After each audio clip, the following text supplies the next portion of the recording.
ঢাকা থেকে রাজশাহীগামী চলন্ত বাসে ডাকাতি ও নারী যাত্রীদের শ্লীলতাহানির ঘটনায় 3 জনকে গ্রেপ্তার করেছে পুলিশ। শনিবার সকালে টাঙ্গাইলের পুলিশ সুপার মিজানুর রহমান এক প্রেস ব্রিফিংয়ে এ তথ্য জানান। পাশাপাশি এই ঘটনায় মির্জাপুরের ডিউটি অফিসার আতিকুজ্জামানকে বরখাস্ত করা হয়েছে। ধুলো, ময়লা ও ক্ষতিকর ধূলিকণা থেকে নিমিষেই মুক্তি দেয় চৌধুরী এয়ার পিউরিফায়ার। এর শক্তিশালী সাকশন ঘরের কোনায় কোনায় লুকিয়ে থাকা সকল ধুলা টেনে ফিল্টার করে এবং বের করে আনে নির্মল ও স্বাস্থ্যকর হাওয়া। এসপি জানান, শুক্রবার রাতে সাভার থেকে 3 জনকে গ্রেপ্তার করা হয়। গ্রেপ্তার ব্যক্তিরা হলো শহীদুল ইসলাম, সবুজ ও শরীফুজ্জামান। তাদের কাছ থেকে লুণ্ঠিত হওয়া 3টি মোবাইল ফোন, একটি ছুরি ও নগদ 29,370 টাকা জব্দ করা হয়। শনিবার দুপুরে 5 দিনের রিমান্ড চেয়ে তাদের আদালতে পাঠানো হয়।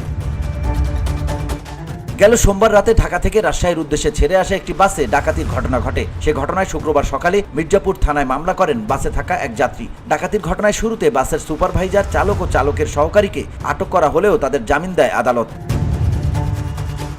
মামলার এজাহারে বলা হয়, ডাকাতরা অস্ত্রের মুখে জিম্মি করে মারধর করে যাত্রীর কাছ থেকে টাকা, মোবাইল ফোন ও দামি জিনিসপত্র লুট করে নেয়। পরে বাসে থাকা 2 জন নারীকে যৌন নিপীড়ন করে ডাকাতেরা।